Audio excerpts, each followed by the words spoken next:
Hey folks, tonight's episode of Live from My Mother's Basement is sponsored by Regina's Pizza in Akron, Ohio. The family's been selling pizza for 50 years. Look them up at reginaspizza.com or give them a call.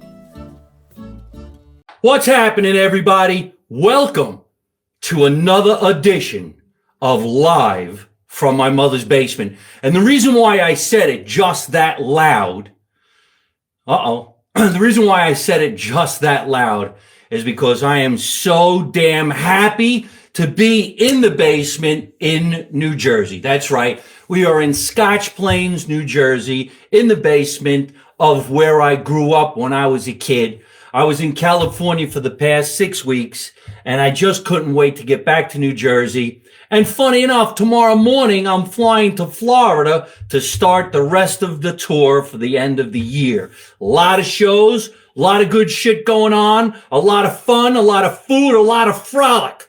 So let's talk to my guest who is here tonight to have some fun and frolic with me.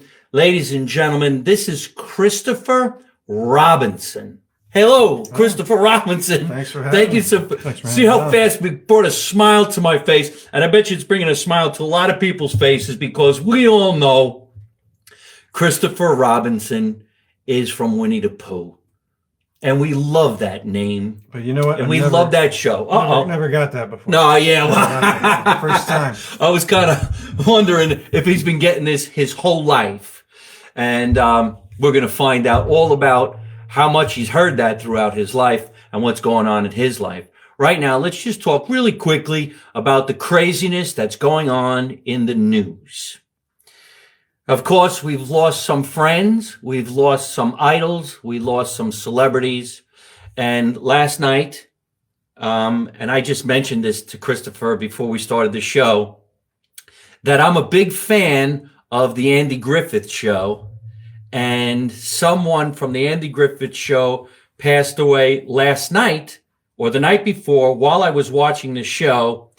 Oh my God, I didn't even know I was going to talk about this. So I'm going to forget her name, but she played Thelma Lou. Yeah. She had to have been almost 100 years old. Barney's woman. Barney's woman. Yeah, and they showed a lot of episodes of her, specifically her, in the shows last night.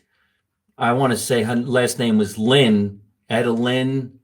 But anyway, I'm sure one of you people out there are watching. If you could look this up on Google, it was Thelma Lou. She passed away. I believe they were saying it happened last night, and they were doing a tribute to her on Me TV. I watch a lot of Me TV. It's a good channel. Isn't it great? Mm-hmm. So, of course, I just wanted to bring that up. And then the whole thing about what's going on with COVID. Once again, everybody's talking about it. I'm sick of talking about it, but they showed in the news tonight that anybody could get the third shot now. It went from you had to be 65, then it went to 55. Now they're saying anybody, and they're also saying you can mix and match. Wow. So if you got Moderna, go ahead and get the third one. Use Pfizer. And if you had Pfizer, why not use Moderna? But if you wait long enough, you can get all 3 shots in one shot.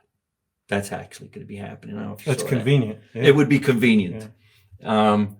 I have a funny feeling Christopher over here is going to be really, really funny because he has a great sense of humor. So let's get into what's going on in Christopher's life and how we're going to have some fun on the show tonight. Rather than talk about all the craziness that's going on in the world, let's have some fun. And we got a shitload of food here tonight. We got the number 4 sandwich, and we also got our sponsors pizza, Regina's Pizza from Akron, Ohio. We're going to talk all about them and how we got the pizza that we're going to share together while we're doing the show. And don't forget, of course, we had to have a couple of slices before we did the show because that's what people do. Isn't it? Right? Yeah.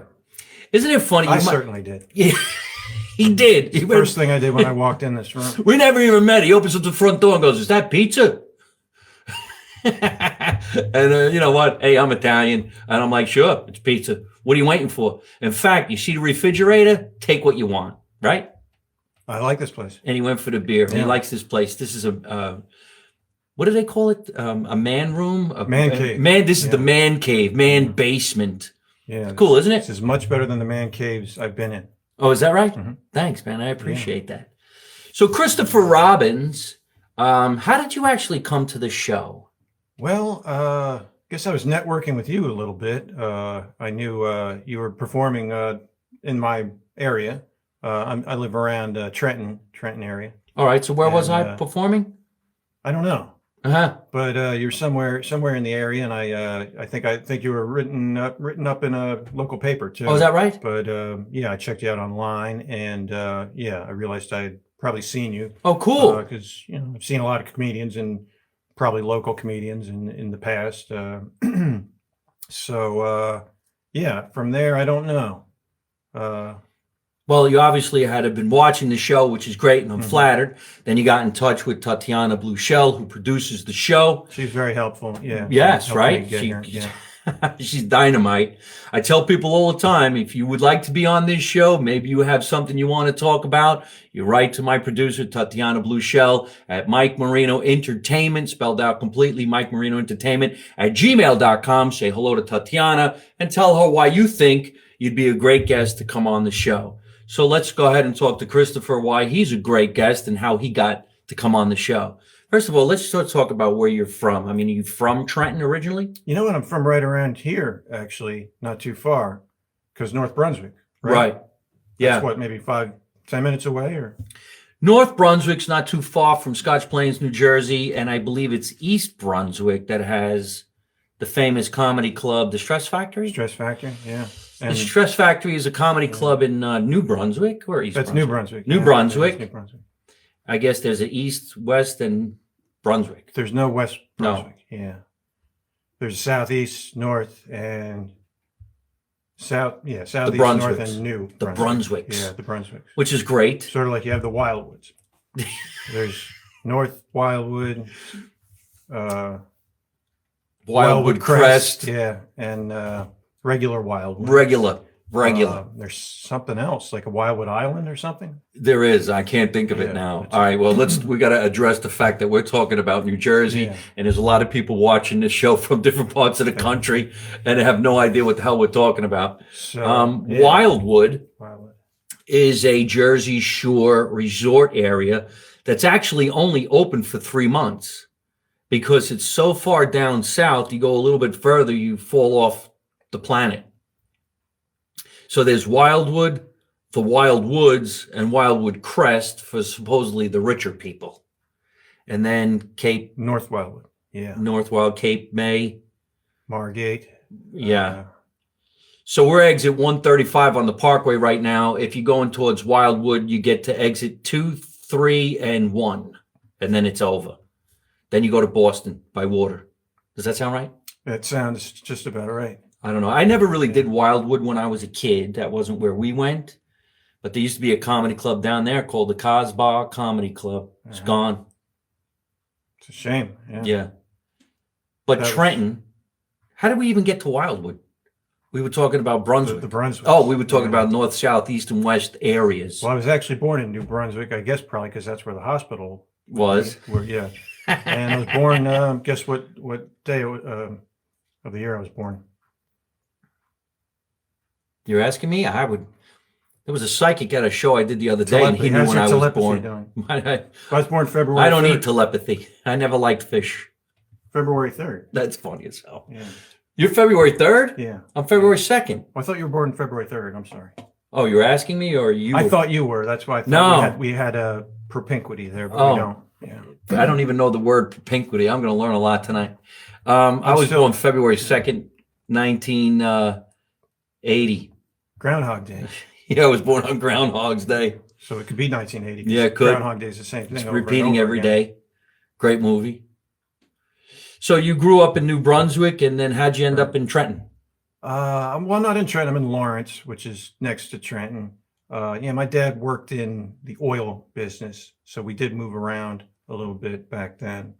And then everything kind of stops at some point, especially when, yeah, your parents are getting transferred anymore. Oh, So, but I'm still here in Yeah. in New Jersey. New Jersey's a great, great state. Well, once you're here, you can't get out Yeah, they won't let you out. except for you. Yeah. Yeah. I get to travel. In fact, that's something else I saw in the news. They were saying that New Jersey's really peaking with the prices of gas and because of crude oil, and they're actually saying that it's at 3.25 a gallon. I just left California, ladies and gentlemen. It's $5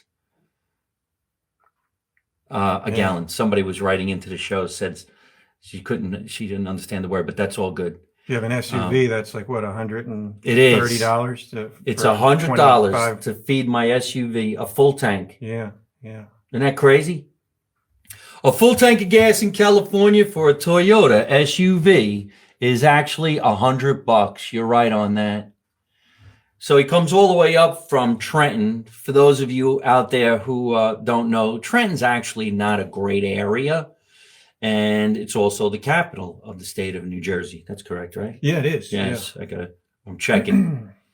And down there's all the heavyweights who go down during the day and deal with politics. And then when it's over, they run to go to New Brunswick. See the way I did that? Or the Wildwoods. Or the Wildwoods. Yeah. All right. Just a real quick shout out because my friend Elise Pizzelles is writing into the show. We're going to take in some questions and answers in a little while, and we're going to find out more about what's going on in Christopher's life. But Elise Pizzelles is going to be on the show within the next couple of weeks, and I can't wait for you to come down here and be part of the whole thing. We make up words on this show, so if it doesn't work right, it doesn't really matter. And right now, there's also one of my dear friend, fellow comedians saying hello, and that's Antoinette Paragine. We're here in the basement in Scotch Plains, New Jersey. We're having a lot of fun with my friend Christopher, and we're going to find out exactly what's going on in his life and his career. So he wrote into the show. We thought he was great. We looked at his resume and we saw what he does. And why don't you go ahead and tell us about what's going on in your world as far as writing and creating and stuff like that? Well, I guess I'm trying to keep busy, keep from going insane, which is creative process helps that. And yeah, even if I don't get paid for it, I try to always be working on something that can, get me going and keep me occupied. So I'm doing a lot of writing for a Western online publication, but also horror reviews and horror movie reviews when I get those. Other than that, just waiting for something more substantial. Always looking for work.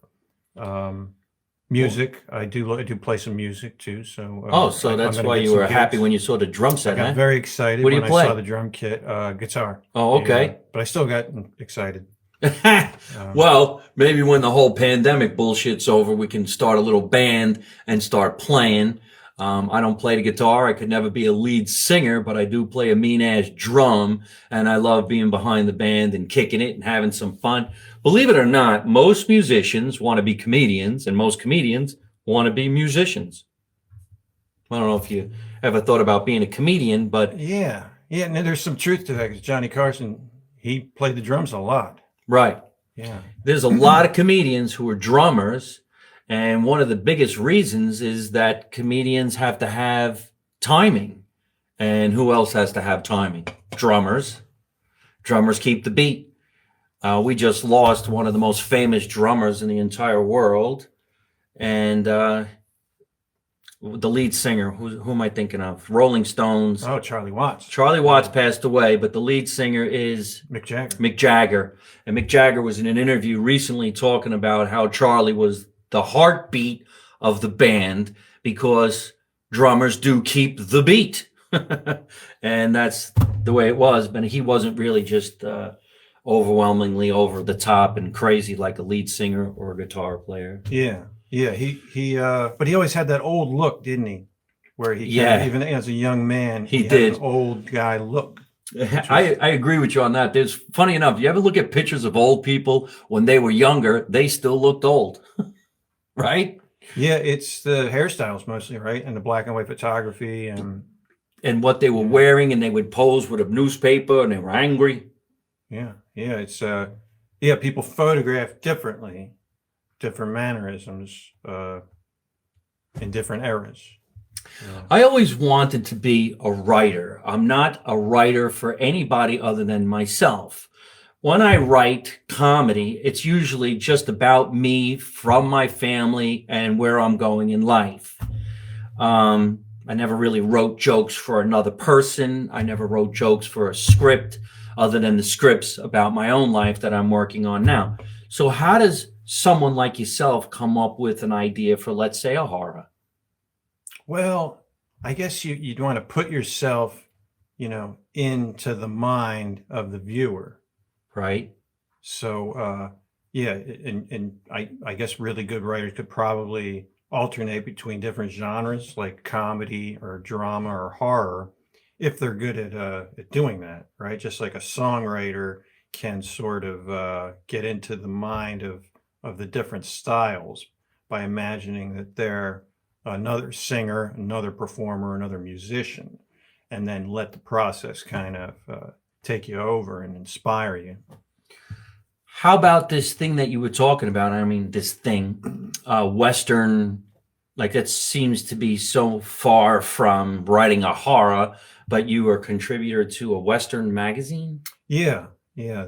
I mean, isn't that really It is different, something yeah. very different? I mean, is there a real, I don't think we've ever seen a Western horror.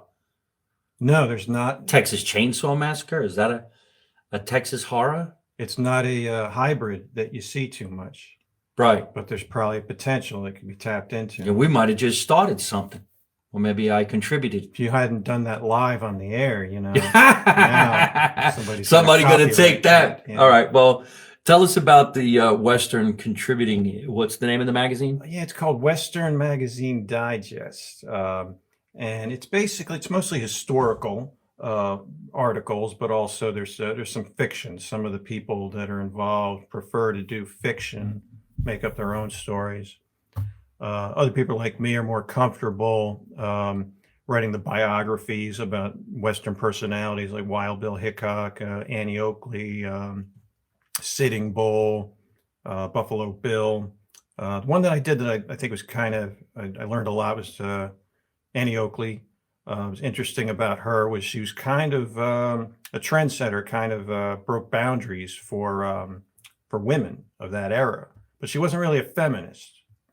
But she wanted every woman to defend themselves and have a gun. She just didn't think they should have the vote. All right. Well, this is good, say, because I only know the name Annie Oakley. I really don't know the story. We've heard of Wild Bill. We kind of know the story. We heard of Wyatt Earp. We watched the movie. Tell us about Annie Oakley. That's extremely interesting to me. Yeah, she's much different, I think, than the stereotype, right? The cliche that people have when they mention the name Annie Oakley. Of course, because right away you mentioned the name Annie Oakley. Mm-hmm. I think of someone walking down the street and saying, draw. Yeah, and start shooting. But she was the antithesis of that. She was like a very ladylike and reserved and just very genteel in terms of everything she did and the way she behaved herself and carried herself. But yet she was a rugged type that could outshoot any dude in the West, and she could go out and get your dinner in the woods by killing whatever was out there, on the spot, getting it right in the head so that you wouldn't get the buckshot inside your meal, when you pulled out the feathers or whatever you do when you're getting it ready to prepare it. But that was just her thing. It came natural to her because I guess her father died very young, died in a snowstorm when she was little, and she became the person in the family of like 15 that would get take care of the family and put the dinner on the table, literally. Pretty interesting how different the world is compared to when Annie Oakley was around. I couldn't imagine having chicken and all of a sudden go, is this buckshot? Yeah, in a restaurant. That's the way it was. If it wasn't a good restaurant, if it wasn't a good place, you're spitting the bullets or whatever out. Yeah. Could you imagine that? We're out to dinner. Hey, Anthony, ask this chef if he got a bullet remover or something. And then, Something stuck in here. depending on the caliber, yeah. Oh man! So you actually do have a lot of research. You did a lot of research to make this particular thing happen. Yeah, a little bit, because I think people appreciate the more, it's the more detail, the more they can You went relate. right into the family. Mm. What era was she in? What year is Annie Oakley? That must have been the end of the 19th century. So I'm going to say the 1880s is when she rose to, and she's a big star, sort of like one of the first big celebrities in pop culture. I don't think there had been anything like that prior to her fame. That's And great. being a woman, that was also a big deal. It made her more interesting and more attractive to the general public, probably, and the world. Annie Oakley. Wasn't that they used to say, Annie, get your gun? Yeah, that was a Broadway play. Boxers need timing too. Oh, we're getting a lot of fan mail while we're podcasting right now. We're going to take in some questions for Mr. Christopher Robbins. So stay tuned, folks. Keep on watching. We're going to keep on going. The magazine that we're talking about that you contributed to, the Western magazine, where could people actually get that? Oh, that's online. Yeah. Everything's online? Yeah, it's Western Magazine Digest, it's called. Yeah. Western Magazine Digest. How does a person get a job or submit work or even find a magazine like that you end up getting a job for? Well, you just have to have nothing else going for you. I guess that's how I ended up doing it. Well, I wouldn't say that way, because you have to be intelligent enough to know that those are magazines that are actually out there. Like I'm an average Joe. I know where there's comedy clubs and I know how to get into one. You beg, steal, and borrow and do anything and anything you can to get in there and prove that you can handle it. Right. But that takes a lot of studying. You got to go Yeah. on the internet. So how do you find like a magazine like that to say, hey, listen, I like your magazine. I'd like to contribute. Mm-hmm. I found it by accident, I think. But yeah, it's true. Even magazines that are published in print, it's hard to know what all is out there, because you can go into Barnes and Noble, and that might be a small sampling of the magazines that are actually in circulation. So it's it probably takes some legwork, but yeah, a lot of surfing on the web, I suppose, and a lot of putting in a topic and searching it, and then coming across other topics that are related. Do you get that eureka moment when you submit to a magazine like that and they say, hey, we like your work, we'll take that article? Or is that how it happens? Yeah, that sometimes you'll approach a publisher because when you're interested in submitting something to them, and they want to see something that you've done, so you send them a piece that you've done, and then all they want to do is publish the piece that you sent them. So they're republishing it, in which case you don't get the same amount of money. Yeah. And then sometimes that's all they want, so it's a little strange. And then they will edit it so that it doesn't kind of look like the article that you sent in the first place. But I guess I got used to that. So if you had an ultimate goal, if you write for a bunch of different magazines and you contribute, what is your ultimate goal? To write for a film and see that film get shot and produced and made? That is probably a great thing if you can market your script to the right people that will see your vision through. That's got to be a great experience. But then, of course, a lot of people get burned when they don't get their material presented the way it was supposed to be. Right. I have a lot of friends who are actors, producers, directors, a lot of people in show business, and their ultimate goal, of course, is to write, produce, direct, perform, star in, have something to do. And it's difficult because there's so many people doing the same thing. And if you have the greatest and I say horror script because that's what we were talking about from before, the greatest horror script, I think the best way to have it done is you get lucky by finding independent financing, you make an independent film, and you sell it in the market. And usually some of the greatest, funnest, craziest horror films don't cost that much money. And if you look at like the Blair Witch Project, which supposedly they spent $10,000 to make, and they ended up making millions, and then they made Blair Witch Project Part 2, and it becomes a franchise.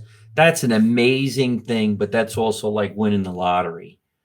What do you think? Yeah, that's an exception to the rule, definitely. But if you've got an innovative kind of way of marketing something and approaching something, you can be the first to do it. And like the last broadcast, I don't know if you ever heard of that. It was, I think, something like under $1,000. These guys made, because it was all digital.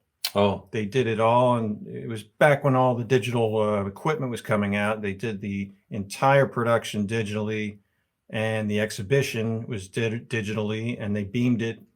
It was the first thing that was ever beamed into by satellite into theaters on an all digital presentation. Yeah, I don't know how much money they made, but they got to make them for like under $1,000. It had to have been worth it. you could make a project for $1,000, make a bunch of copies and sell them out of the trunk of your car and make $2,000. I've done stuff like that throughout my life. We make some stuff and then we sell it out of the trunk of our car. I had a guy on my show. His name is going to escape me. Cerritos. He directed part 1 and part 2 of a horror movie. I hope he's watching right now. It's called Human Hibachi. I didn't see the project. I hope to see the project. I'd like to be in the project, but I would assume by the title somebody was getting eaten. Human Hibachi. And sometimes those things make great movies, and you can make a ton of money and you can keep on going and eventually make your dream. If you make your dream, you might not sell it. So you might as well go ahead and make something crazy and see if it gets sold and stuff like that. But do you have any scripts that you're trying to shop out in the business now? I had one that I was, marketing, but I realized it just never was probably going to get into the right hands. That's the problem. You want it to get into the hands of the right person. And that's probably the trick, is trying to get it to somebody who can see it through, who can, knows what to do with it. Well, here we are on a talk show and you never know who's watching. So what is the name of the script that you wrote? Yeah, that's a comedy script I had called Flagged. It was like a road trip about two guys. They hang out. But not in a basement. It's a road trip. They go on the road. Yeah. And they get implicated in the burglary of their bar that they hang out in. It's a bar. There is a bar. Yeah. This is a bar. Just like this. And we could shoot it here for $1,000. Under 1,000, yeah. And so I designed it. I wrote this a long time ago, but I geared it towards a producer, towards whoever would shoot it, so they would be low budget, because that's what you want to keep in mind, is not put in too many car chases and get it rejected, get your work rejected for being something that was under everybody's budget. Right. Particularly with independent backers. It's hard to get independent backers, especially in showbiz. But I know a couple of once in a loan while, sharks and the loan shark, a couple of boys. If you go under schedule, they break a kneecap. Well, we're lucky tonight because we're sponsored by Regina's Pizza out of Akron, Ohio. And I thank them all the time for helping us out. And we're going to talk all about them just in a little bit. Well, he couldn't wait any longer, so he went right for the slice. You said the word. So that was my cue. That's all right. So you contribute to the Western Magazine. You wrote a script, and you did come down here with this stuff right here. So tell us about this. Show everybody. This is Evil Seeds. The ultimate guide to villainous children. Let me see this thing. Yeah. Ooh. Hey, come on. This almost looks like a Halloween mask. Boo, boo. Hey, an Italian ghost. Hey, boo, asshole, boo. That's my prop department came This up is with that. prop. This is cool, isn't it? So tell us about So it. I didn't write this book, Right. but I did contribute to it. All right. What exactly does contributing mean? Well, this has over 40 international writers that contributed essays that Right. make up the book, and it was edited by one of the big authors and lives in Europe, Belgium, named Vanessa Morgan. So I did a mock-up of that, so to see if it would pass for the book itself, which I did not have a copy of. Nobody will notice, I'm sure. The ultimate movie guide to villainous children. All right, so here's where we could take in some questions for Christopher Robinson. His name is Christopher Robinson. We made fun of it just a little bit, but the real name on Winnie the Pooh is Christopher Robbins. Well, with Robin, yeah, no S at the end. Oh, so even I'm corrected even further. There's no Robbins, it's Robin. Yeah. Christopher Robin, Yeah. right? But did you get that when you were younger, Christopher Robinson? Well, if I use my full name, then I get that all the time. But if I just say I'm Chris, yeah, nobody even thinks of that. Yeah. We thought about that right away. Christopher Robinson, but it's Christopher Robin, Mr. Christopher Robin. All right, so here's what we're going to do. We're going to have a little bit of a fun. We're going to have a little bit of a contest, I think. Who is your favorite, scariest children, and what movie was it in? All right. Now, I'm not going to say anything. We're going to actually have some snacks right now. We want to thank our sponsor from Akron, Ohio tonight, Regina's Pizza. Regina's Pizza in Akron, Ohio has been around for 51 years. I met them when they were celebrating 50 years. Here is the pizza box. Tonight we got the pizza. This is Regina's Pizza. They make sandwiches. They make pizza. They make macaroni. They make meatballs. 2160 East Avenue in Akron, Ohio. Folks, whether you're in that area or not, I want you to call 330-753-7797 and tell my friend Robert Catalano that Mike Marino said, we want some buy one, get one free pizza. BOGO. Say BOGO. BOGO. You can BOGO a pizza at Regina's Pizza. Buy one, get one free. Give them a call at 330-753-7797. Hold on a minute. I want you to say hello to the whole family out there. There's Louie, there's Steve Catalano, and my buddy Robert Catalano. They have incredible menus. They have incredible food. They have incredible pizza. And if now and 30 days from today, if you say buy one, get one free, the regular size pizza. Oh, Robert's writing into the show right now. Let me see if I'm doing everything correctly. Hey, fellas. Hey, Robert. We're talking about your food right now. Thank you so much for all your great sponsorships. I'm wearing your shirt. This is from a year ago, so it's 51 years that they're celebrating Regina's Pizza. We're talking about everything going on out there. You can buy some masks that actually say Regina's Pizza, and we got some gifts. So right now, if you instant message me, say something funny, say BOGO, tell me why I should send you a gift from Regina's Pizza because you watched the show with me and Christopher Robinson. I will send you one of these great t-shirts from Regina's Pizza. This one says since 1970, and on the back it says Regina's Pizza. Smell that. Still smells like it's in the pizza joint. Oh, yeah. Isn't that amazing? He sends me all these shirts and they smell like the pizza joint. This one says back to the 80s, which I love and I miss. We got a bunch of shirts. I will make that happen. I will send you this free gift. I will send you a business card. All you have to do is instant message me or DM, so they say. Tell me what you saw, what you heard, and I will send you a gift from our proud sponsor, Regina's Pizza in Akron, Ohio. So thank you, thank you, thank you. I appreciate it. And I got tickets waiting for you, Robert Catalano. If you come to any one of my shows, which I'm doing on the first one I'm doing on tour, October 26th. Is it October 26th? With Joe Gorga from Jersey Housewives. So if you guys want to come, I will make that happen, especially for my friends at Regina's Pizza in Akron, Ohio. Okay. So let's ask that question. Who is your favorite, scariest kid? Who's yours? Well, I always think of those sisters from The Shining. Which a lot of people, the misconception is that they're twins, but they're not twins. They're right? not? Yeah, those girls in the hallway. They're not twins? No, I think they're just sisters. Yeah, because they're not the same height, right? Well, that really doesn't mean much. I have a funny feeling that they are twins. They're supposed to be twins in The Shining.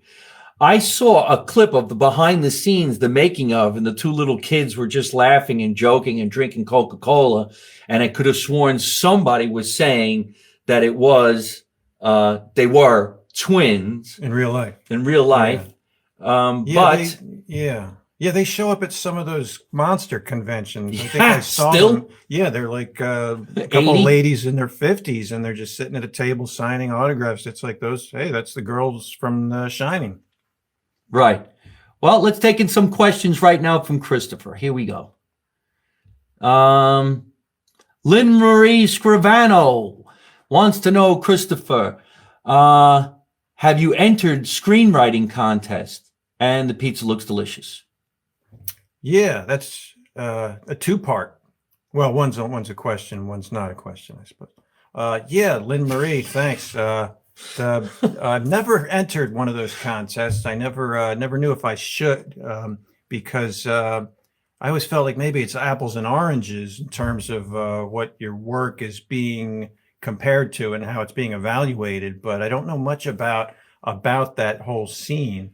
I know that is an avenue where one can get going with their material. That's true. Haven't really thought about that lately. There's a lot of film festivals throughout the United States. You can enter for best script, best writing, and stuff like that. There are so many, but they actually could be expensive because you do have to pay a certain fee to get it in. However, I think there's a big market out there, and maybe you should submit. So that's a great question. Thank you, Lynn Marie. I appreciate it. And tell us who your favorite scary kid is. This is from my dentist, Tom Broythup, and he wrote a joke. It says, Regina's pizza looks delicious. Is there buckshot in it? Good for you. Debbie Carrillo, I don't think it comes too fresh to New York. Oh, well, not really favorite, but the kid in Pet Sematary. Yes, you remember the Pet Sematary? Yeah, That was a pretty creepy movie. right. That's definitely in the book. Oh, is that right? Yeah, All right, so boom, two people got people who were in the book. right. If you remember the original Pet Sematary, how many people remember who played the old man? Anybody? Anybody? Herman Munster.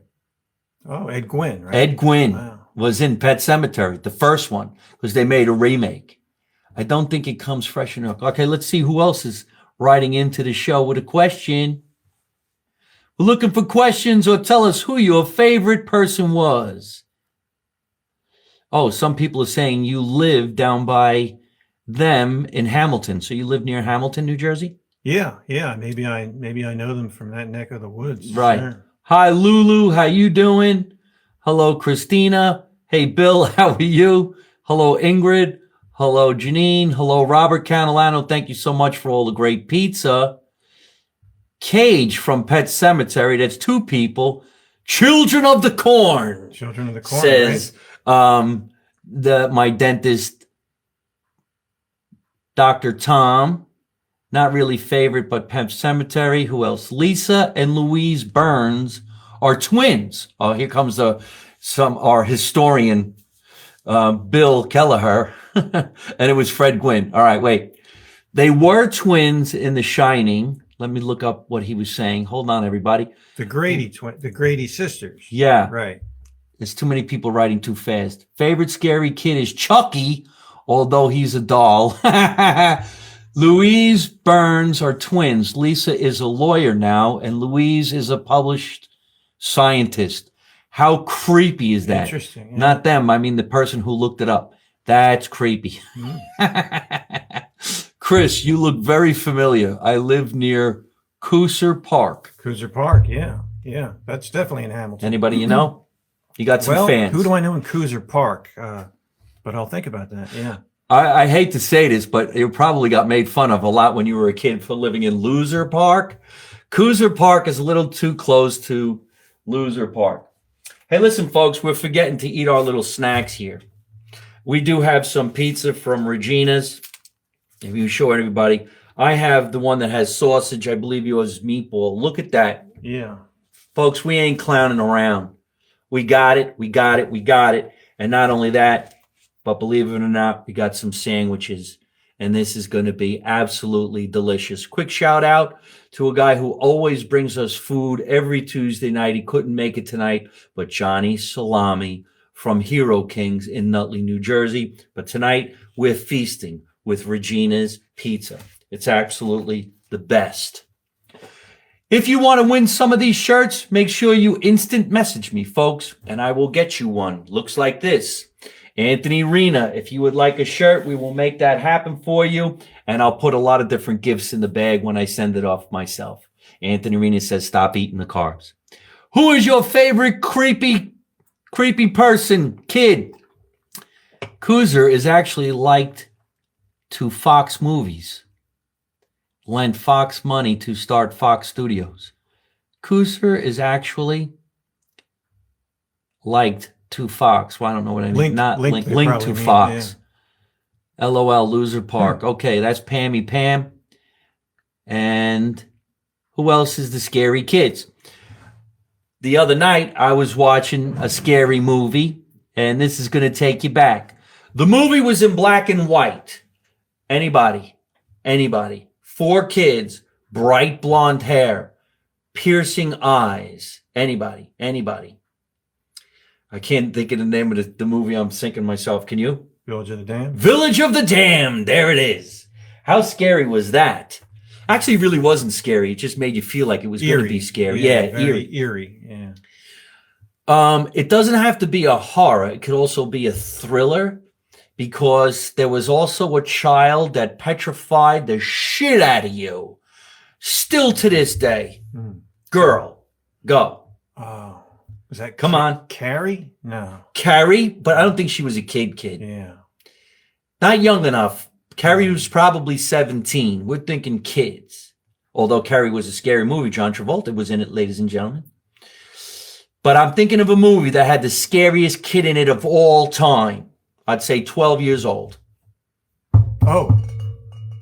Are you talking about, does it begin with an E? Yes. What, you afraid to say it? Excalibur? Exorcist. Yeah. The Exorcist. Come on now.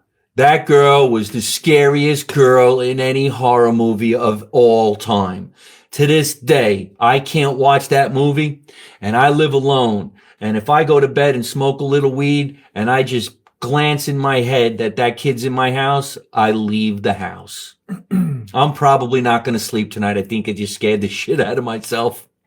All right. So, but there's more scary kids. Who? Let me think.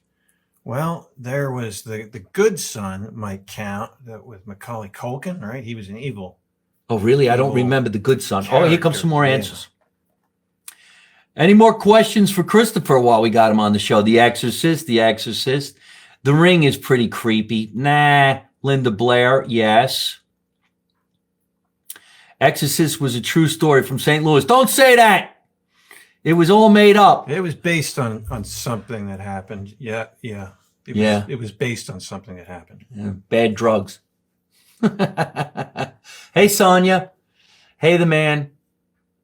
We're saying hello to some people who are watching the show right now, because you can listen to this show in the future on Anchor, Spotify, iTunes, Google, you name it, your favorite podcast app. You can listen to me and Christopher all day long in the future from today forward. And you could also watch us here on Facebook. You can watch us on Instagram, but please watch us on YouTube live from my mother's basement. I'm with you. I can't watch The Exorcist again. It made Linda Blair and told her that. Oh, he met Linda Blair. How could you even date Linda Blair? Rick James dated her. Did he really? Yeah, yeah. Good God. And that was back when she was a kid. Yeah. Oh my God.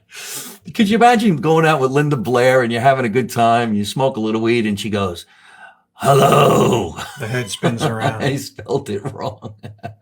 Yeah, her head spins around. The Omen. Yeah, Yes. yeah. The Omen. How scary was that little kid? That was. And they had to kill him. Yeah. Who else is a scary kid? Children of the Corn, Malachi. That was Malachi the leader? I guess he was, Yeah. Yeah. Yeah, he was that little kid while they were all little. That was a scary movie. Kids are the ultimate scary people. Yeah. Yeah. Because people are creeped out, I think, by that which we don't understand. And the kid just ruins everything. There's a fear that they might be in their own little world, and there's things that we don't understand if they have some kind of evil telepathic thing going on between only other kids. What are you going to do? You know, Right. That might be a thing. Paranoia among maybe some people. Here's something that's cool that somebody's writing in. Pammy Pam Springard is saying the Amityville Horror was based on a true story that happened down on the Jersey Shore. That's actually incorrect. The Amityville Horror was Long Island, New York. And Gina Marie is saying that was based on murders that happened here on Long Island. See, yeah, I was right. The Amityville Horror was in Long Island. The original one, I think, was really, really scary. Then they came out with a remake, and I don't think the remake was that scary at all. Yeah. Supposedly, Well, yeah. Go ahead. Oh, I'm sorry. I was just going to say that there's a few that originated in Jersey. I mean, in terms of the content-wise, like the Jaws was based on. It takes place in Long Island too, right? But that's based on an incident in Spring Lake, I think. Oh, at really? the turn of the century, yeah. A shark came up on Spring Lake and started eating kids. And it started, causing a lot of carnage, yeah. And Halloween, the Halloween movie, Michael Myers and all that neighborhood is based on a Jersey neighborhood. Yeah, you know what? I think I read somewhere where there's a lake somewhere in New Jersey, and that's where that was actually filmed, or maybe it had something to do with that. Well, the Friday the 13th, the original was shot in somewhere around here. I forget the name of the town, but it's one of the central Jersey towns, Blairstown, right? Blairstown. I think I can't remember. But you know what's really great is we're having this conversation about scary kids, scary movies, right around Halloween.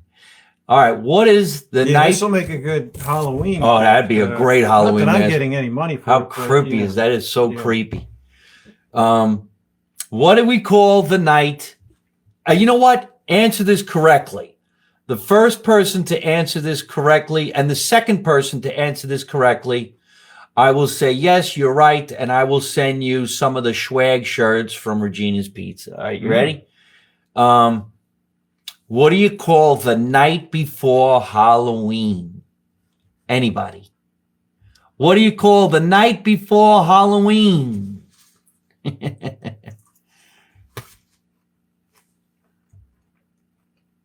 The 30th, right?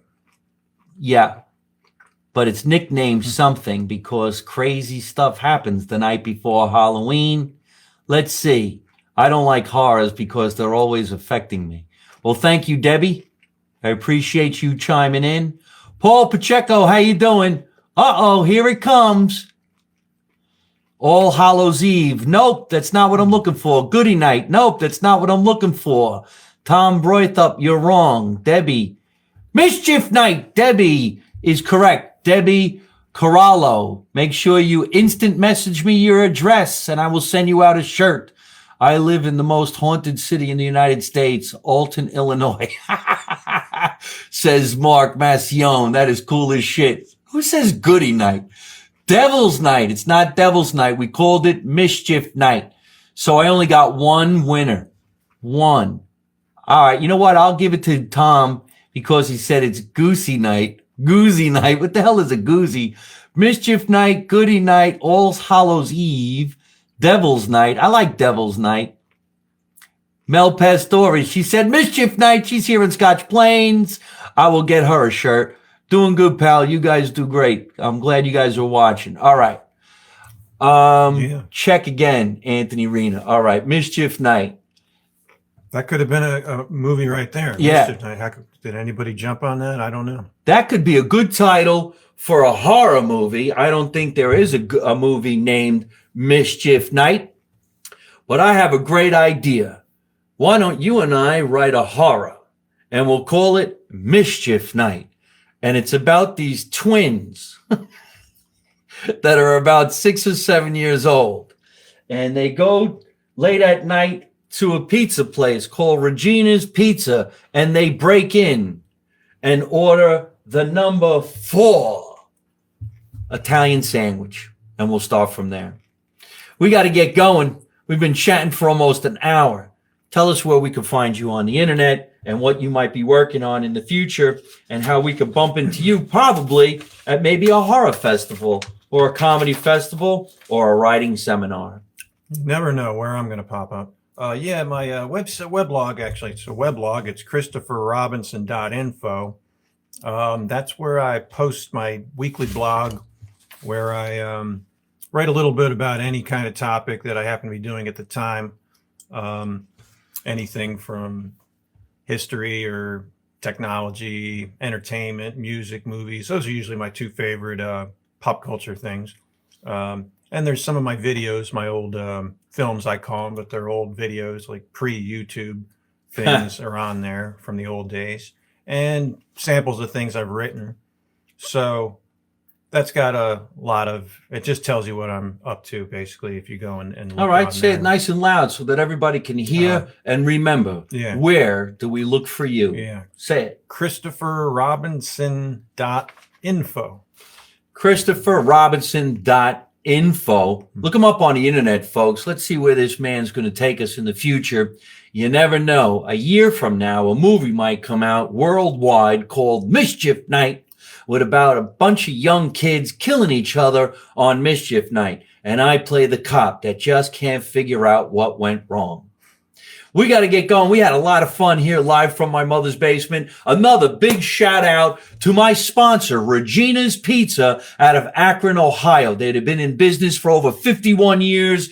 Look at them on the internet. Check them out at reginaspizza.com, 330-753-7797. Tell them Mike Marino sent you. If you would like to sponsor one of the Live from My Mother's Basement shows or Mike Marino Live on Tour, just write to me at mikemarino@gmail.com, and we'll see if we can't put something fantastic together for you. If you think you'd make a great guest on the Mike Marino Show, simply write to my producer like Christopher did. Her name is Tatiana Blue Shell, and the email address is mikemarinoentertainment@gmail.com. Say, Tatiana, I'd really like to be on Live from My Mother's Basement. One more thing. I'd like to be your Halloween guest. Oh, that's from actor, celebrity Gary Pastore, who just said hello. Well, I'm going to get him on the show again and again and again. He's got big things going on in his career. So one more time, thank you so much. Regina's Pizza, Akron, Ohio. My name is Mike Marino. We were here with Christopher Robinson. Big shout out to my producer, Tatiana Blue Shell, for making this happen. Remember, folks, let's make America Italian again. The motto is you don't know nothing, you don't see nothing, you don't say nothing. And how do I end every single one of my broadcasts? By always saying the same thing. Don't take no shit from nobody. Should I say it? We're going to say it together. Don't take no shit from nobody. Good night.